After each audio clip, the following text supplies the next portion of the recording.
వైకుంఠ ఏకాదశి ఎందుకంత మహత్తరమో మీకు తెలుసా? ఈ రోజు వెనుక ఒక పురాణ యుద్ధ కథ దాగి ఉంది. పద్మపురాణం ప్రకారం ఒకప్పుడు మురాసురుడు అనే భయంకర రాక్షసుడు దేవలోకంపై దాడి చేసి దేవతల శక్తినే సవాల్ చేశాడు. అతని బలానికి తట్టుకోలేక భయంతో వణికిపోయిన దేవతలందరూ శ్రీ మహావిష్ణువు సన్నిధికి పరిగెత్తారు. దేవతల ఆర్తనాదం విని శ్రీ మహావిష్ణువు స్వయంగా ఆయుధాలు ధరించాడు. మురుడితో వేల దివ్య సంవత్సరాలు పాటు యుద్ధం కొనసాగింది. యుద్ధం వల్ల అలసిపోయిన శ్రీ మహావిష్ణువు బదరికాశ్రమం దగ్గర ఉన్న సింహవతి అనే గుహలోకులోకి వెళ్లి విశ్రాంతి తీసుకోసాగాడు. శ్రీ మహావిష్ణువు నిద్రలో ఉన్నప్పుడు మురుడు గుహలోకి వచ్చి ఆయనను సంహరించడానికి ప్రయత్నిస్తాడు.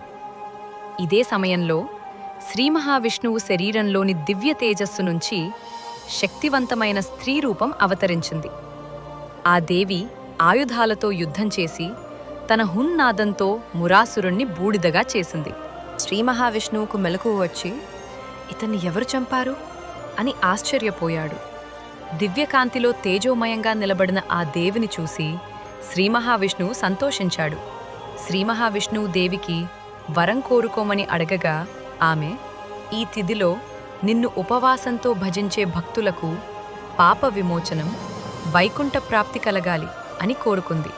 శ్రీ మహావిష్ణువు ఆమెకు ఏకాదశి అన్న నామకరణం చేసి ఈరోజు ఉపవాసం చేసేవారికి మోక్షం, వైకుంఠ ప్రాప్తి కలుగుతుందని శాసిస్తాడు.